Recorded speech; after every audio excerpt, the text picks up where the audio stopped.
Greetings everyone, my name is Dom and today I'm going to be reviewing what I believe is a great contender for the best upcoming PC game of the year of our Lord, 2017. Mirage is a game that has been beautifully crafted by Torn Banner Studios. These are the developers that made a game which is a very personal favourite of mine, Chivalry Medieval Warfare. That game was fantastic, but it had many flaws. This game, however, looks to see these concerns rectified by bringing all of the greatest elements from Chivalry and dropping all of the ones that the community didn't much like. On a very basic level, Mirage Arcane Warfare offers a first-person melee combat experience. It's fun, addictive even, and I want to detail in this video just why I'm having so much fun with this game. The devs at Torn Banner sent me a key to give my thoughts on the game and present it to you guys. This does not in any way change my mind or impressions of the game. I played the alpha and pre-alpha before I was affiliated with the developers and would have bought the game anyway if not for their generosity. The developers also gave me a few keys to give to you guys, so you can join the beta too.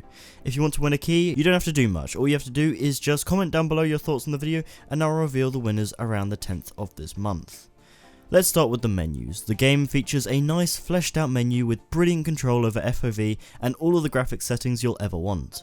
However, I do wish they described what certain settings did. For example, with anti-aliasing, it just ranges from low to epic without detailing what anti-aliasing is used, how much of it is used, or, for beginners, what it even does. What would be ideal is if you had an image that showed what it did and the difference between the settings and then a small description underneath for what it's about. That would be a lot more helpful. The FOV slider goes all the way up to 120 degrees, which is great, although owning an ultra-wide monitor I do still feel like sometimes I want a bit more space to look around. So perhaps 130 would be nice. 130 degrees is obviously ridiculous for normal 16:9 monitors, but for us guys on ultra-wides, that would be much appreciated. Now let's get into performance. The specs I'm running are a GTX 1080 clocked at 2.1 GHz, an i7-5820K overclocked to 4.4 GHz, and 16GB of DDR4 2666 MHz RAM. This is pretty high end, but that doesn't mean I'm not able to get a good idea for what the performance is like. And I'm happy to say this game is extremely well optimized. Usually running at 3440x1440 completely maxed out, including ragdolls and blood decals, I'm able to get anywhere from 100 to 140 FPS, which is phenomenal because this game looks simplistic but beautiful.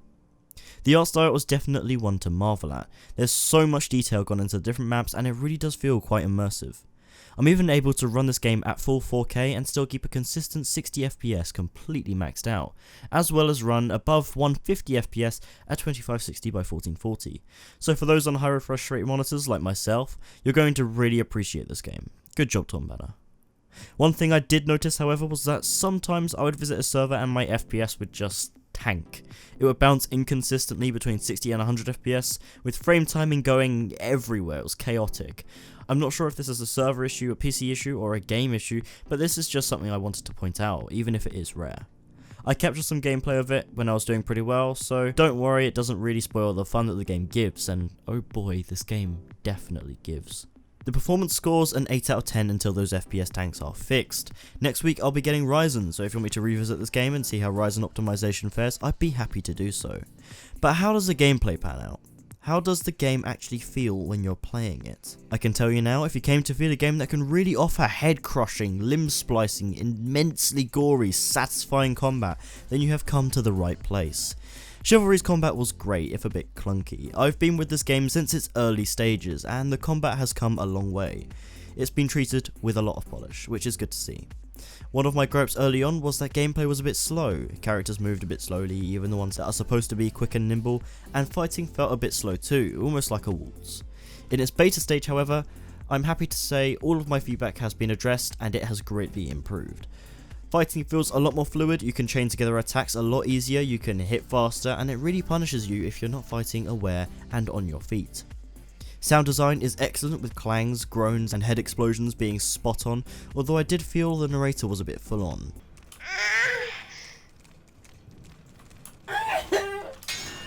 I've gotten used to it now, but I would prefer the narrators to be a little bit more human sounding like the people you play as. The only part of the gameplay that didn't feel as polished was wall climbing, the parkour aspect of the game.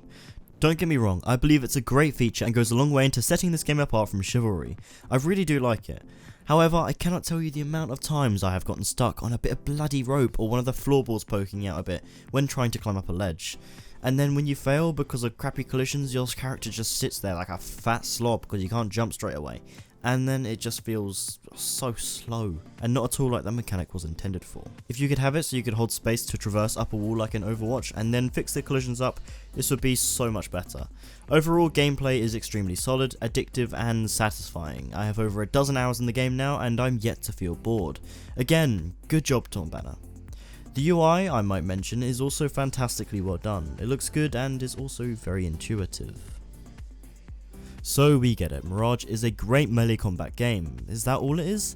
Hell no. A popular way of describing the game in as little words as possible seems to be chivalry meets Overwatch, and I can't help but agree.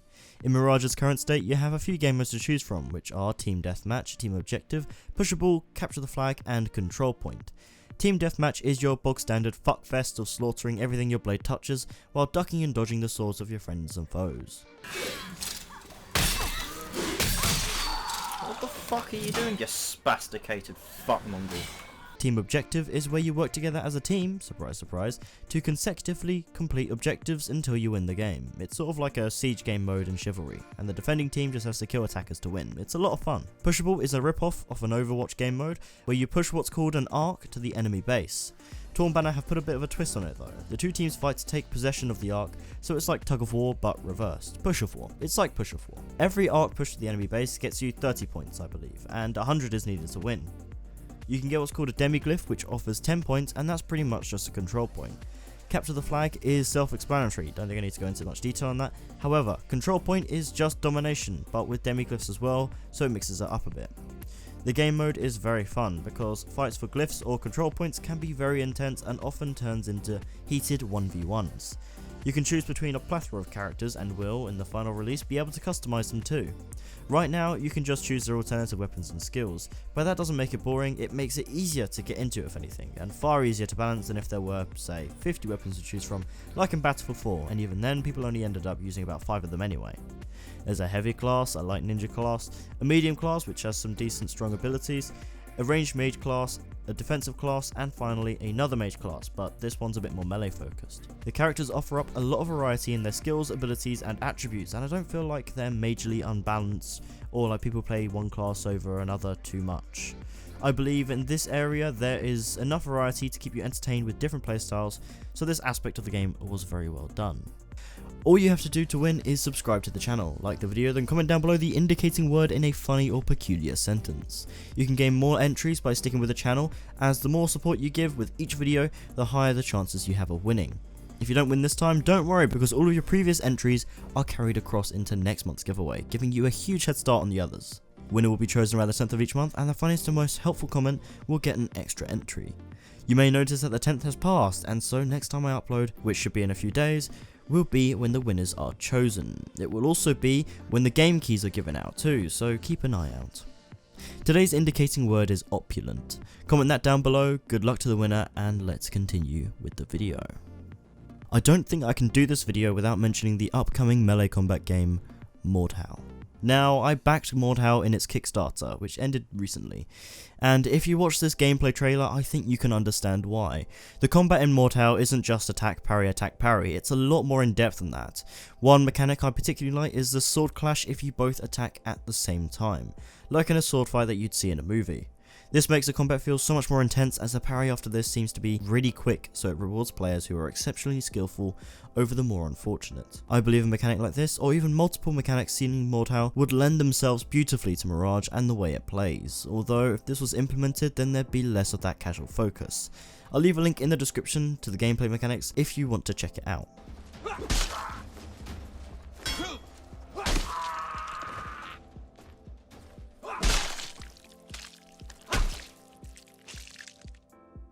One area in which this game can really excel in, however, is its support for 21:9. The HUD scales beautifully to the aspect ratio, there are no graphical hiccups on the side of the screen, and even the menus are all native 21:9.